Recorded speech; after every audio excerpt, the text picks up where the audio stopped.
আমরা সবাই জীবনের সামনে এগোতে চাই আর সামনে এগোতেও থাকি। আর যখনই কোনো ব্যক্তি জীবনের সামনে এগোতে থাকে তখন তার পথে নিশ্চিত রূপে বাধা আসে। তখন মানুষ ঈশ্বরের কাছে প্রার্থনা করে যে হে ঈশ্বর, আমার জীবনে যেন কোনো বাধা না আসে, আর যত বাধা আছে তার হাত থেকে আমাকে রক্ষা করে নিও। পূর্ণরূপে একটি নিরাপদ জীবনের কামনা করে। কিন্তু সত্যি কথা বলতে এই বাধাগুলো কিন্তু কিছু মাত্রায় আমাদের কাছে আবশ্যক। যদি এই বাধা না থাকে তাহলে আমরা সামনে এগোতে পারবো না। একটা উদাহরণ দিই, যখন আমরা হাঁটি তখন এই মাটির একটা আকর্ষণ বল থাকে যেটা আমাদের নিচের দিকে আকৃষ্ট করতে থাকে।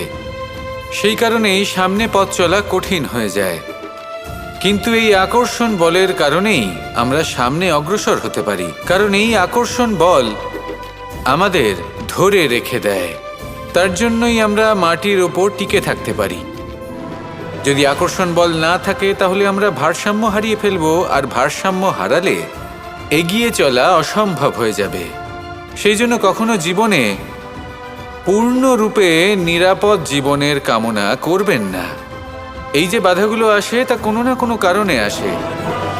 এটা কেন আসছে সেটা বুঝুন, এদের স্বাগত জানান। এর থেকে যে শিক্ষা লাভ করবেন সেটাই আপনাকে এগিয়ে নিয়ে যাবে। আসুন আর আমার সাথে ভালোবেসে বলুন, রাধা রাধা।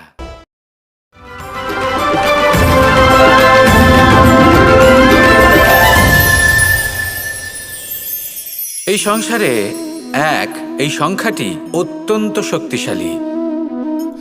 আপনি জীবনযাপন করেন একবার, জন্মগ্রহণ হয় একবার, মৃত্যু আপনি একবারই লাভ করেন। এই এক সংখ্যাটি অত্যন্ত গুরুত্বপূর্ণ। যদি আপনি এককে একের বিরুদ্ধে করে দেন তাহলে সেটা হলো রাজনীতি। মানুষ সেখানে ষড়যন্ত্র করতে শিখে যায়। আর যদি আপনি এককে একের সাথে মিলিত হতে না দেন তাহলে সেটা কূটনীতি হয়ে দাঁড়ায়। মানুষ সেখানে ছলনা করতে শিখে যায়। এবার যদি আপনি এককে একের সাথে মিলিত করে দুই করে দেন তাহলে সেটা গণনীতি হয়ে দাঁড়ায়। মানুষ সংগ্রহ করতে শেখে, লাভ করতে শেখে। আর যদি আপনি এক এবং এক মিলিয়ে শূন্য করে দেন তাহলে তাকে আধ্যাত্ম বলা হয়, যেখানে আমরা নিজেকে ঈশ্বরের কাছে পূর্ণরূপে সমর্পণ করে দিই। আর যদি আপনারা এক আর এক এই দুইকে মিলিয়েও একই থাকতে পারেন তাহলে তাকে প্রেম নীতি বলা হয়।